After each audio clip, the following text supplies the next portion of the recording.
बिस्मिल्लाहिर्रहमानिर्रहीम। अस्सलाम वालेकुम। मैं हूं एडवोकेट मोहम्मद इशफाक और आप देख रहे हैं मेरा यूट्यूब चैनल।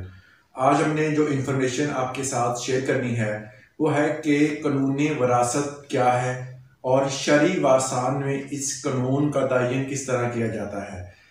आमतौर पर अगर शोहर की वफ़ात हो जाती है तो उसमें बीवी, बच्चों और दादा दादी, नाना नानी और बाकी जो अफराद हैं उनका कितना हिस्सा बनता है, इन तमाम चीज़ों को आज की वीडियो में हमने डिस्कस करना है।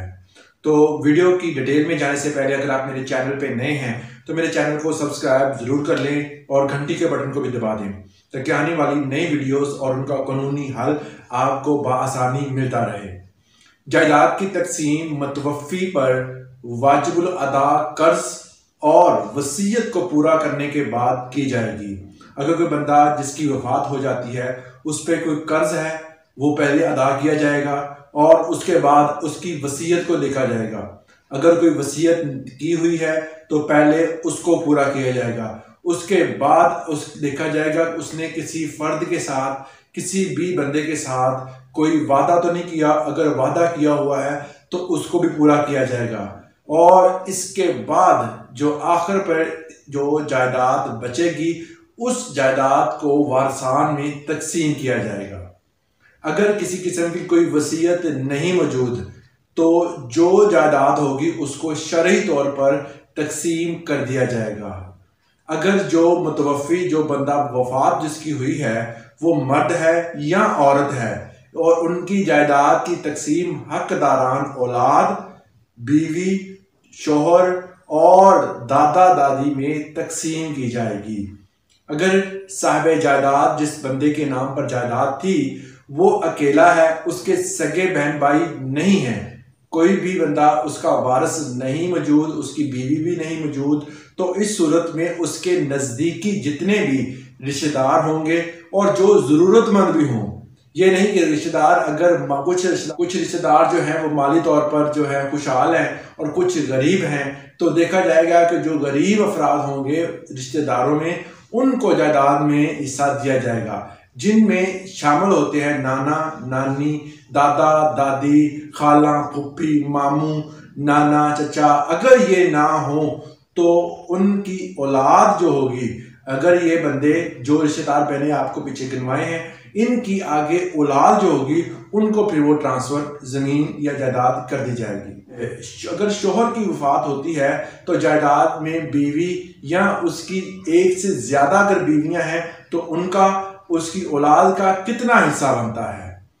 जो बंदा वो जिसकी वफ़ात हुई है अगर उसकी एक बीवी है, मतलब उसने एक शादी की थी, तो उसका 8वां हिस्सा बनेगा। 1/8 जो है वो इसका जायदाद में बनता है। उसकी औलाद है, बाकी जो है वो तमाम औलाद का होगा, मगर इसमें से वालिदैन, जो लड़के के वालिदैन होंगे, उसका 6ठा हिस्सा अदा करने के बाद बाकी जो होगा वो औलाद को दिया जाएगा। मतलब बीवी का 1/8 मतलब 8वां हिस्सा, वालिदैन का 6ठा हिस्सा और बाकी जो भी बचेगा प्रॉपर्टी में से वो तमाम का तमाम औलाद में तकसीम कर दिया जाएगा। अगर शोहर की औलाद में सिर्फ लड़कियां ही हैं, लड़का कोई भी नहीं है, तो लड़कियों का हिस्सा जो होगा वो 2/3 मतलब 2/3 होगा। 2/3 जो होगा वो लड़कियों का हिस्सा होगा और वालिदैन का जो 1/6 मतलब 6ठा हिस्सा जो होगा वो वालिदैन का होगा और 8वां हिस्सा जो होता है वो शरई तौर पर वो बीवी का होगा। अगर बीवी की औलाद ना हो, जो बीवी उसकी है उस बंदे की औलाद नहीं है, तो 1/4 जो हिस्सा होगा मतलब चौथा जायदाद में हिस्सा जो होगा वो उसकी बीवी का होगा और बाकी तमाम हिस्सा जो होगा वो वालिदैन की तरफ ट्रांसफर हो जाएगा। और इसमें एक चीज ज़ेरे गौर है कि अगर बीवी ने दूसरी शादी कर ली है, जायदाद की तकसीम से पहले अगर बीवी ने दूसरी शादी कर ली है, चाहे औलाद है या नहीं है, अगर बीवी कोई दूसरी शादी करती है तो वो जायदाद लेने की हकदार नहीं होती, तब उसको जायदाद में से हिस्सा नहीं मिलता। अगर वो जायदाद लेना चाहती है तो जब खावंद की वफात हो जाती है तो जायदाद की तकसीम तक अगर वो वैसे ही बैठी हुई है, बेवा ही बैठी हुई है, तब उसको हिस्सा दिया जाएगा। ये था कि एक अगर मर्द जो होता है उसकी वफात होती है तो उस हवाले से कि एक मर्द की जायदाद को किस तरह तकसीम किया जाएगा।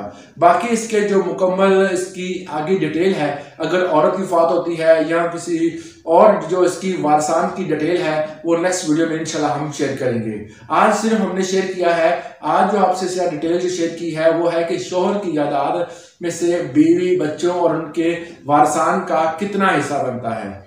नेक्स्ट वीडियो में इंशाल्लाह हम बाकी चीज़ों को डिस्कस करेंगे। आज के लिए इतना ही, इजाज़त दें। अल्लाह हाफिज़।